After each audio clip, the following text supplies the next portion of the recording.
You have glycation, and that's the thing that I think you and I are seeing. We're sitting there seeing this 140 gram an hour stuff, and it's like there has got to be massive glycation going on there to dispose of that glucose. In addition to pushing it into the cells to burn, you've got the lactate production. And as I said, if you're doing this on a chronic basis, not an occasional basis, it's not going to end well. It's not a question of if you're going to have a problem, it's when and what form, right? Because the basic research is pretty clear on that from the general health standards. And I don't think that athletes are devoid of it. And certainly, physical activity is a big mitigator. Well, what happens when you take, these high sugars and glycation happens and all these kind of things? One of the first things that happens while you're saying, let's go into, okay, it affects mitochondria. Well, how does it do that? The fat, for example, high sugar intake goes along with fatty liver. And there's not a big threshold for excess calories in general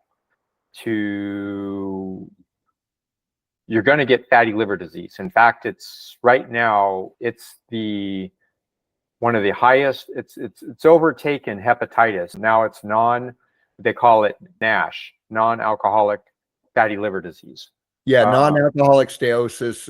Yeah, steatosis, hepatosis, or hepatitis. Yeah. And I mean, it's so bad that there's even 10, 11, 12-year-olds who have had to have liver transplants because of this. And it's a crime.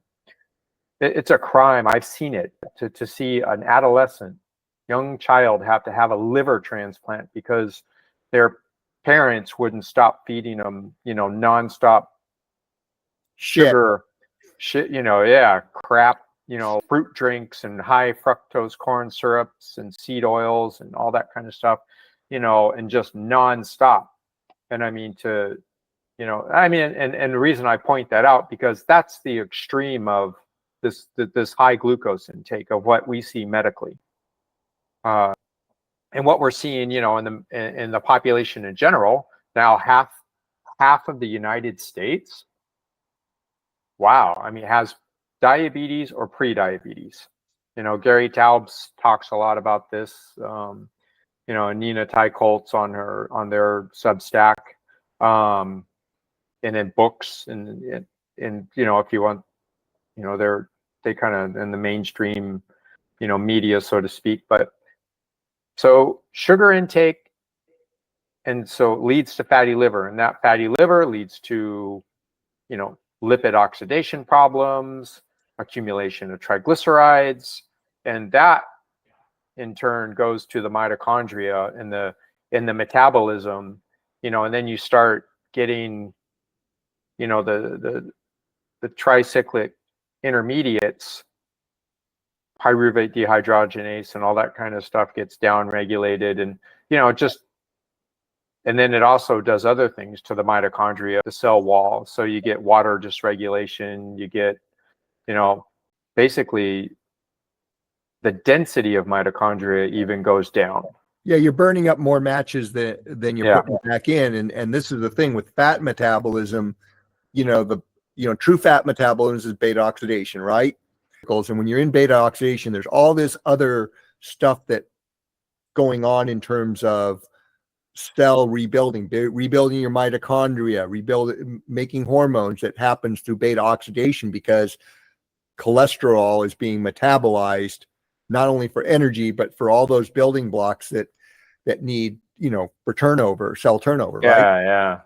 That's, and so you start glycating, all those machinery, all that machinery that exists in the cells. And remember, cells aren't these abstract, permanent things. They're actually very fluid structures that can break in half and break in fours and come back together, and kind of like you see, water micelles or soap, soap bubbles. They can break apart, come back together. They are not these fixed things with walls that we all imagine. The cell is not what everybody thinks it is. For the folks out there, pay attention to the word glycation.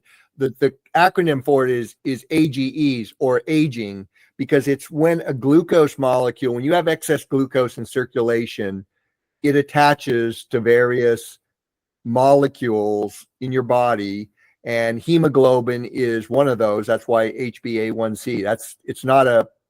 It's not really a marker for diabetes. It's a marker for it's a proxy to measure glycation of hemoglobin. But if glucose is glycating to hemoglobin, it's glycating to a whole bunch of other things. And that makes it, when you have glucose, because glucose is so easily oxidized, it makes that molecule it's attached to be able to be oxidized. And I'm going to take it just one step forward, because you mentioned seed oils. A lot of these polyunsaturated oils are also easily oxidized. So the combination of a molecule that has polyunsaturates on it from seed oils that the body doesn't really know how to metabolize really well, so it floats around something with a glucose molecule attaching, glycating to that molecule, that makes for an inflammatory IED for your body.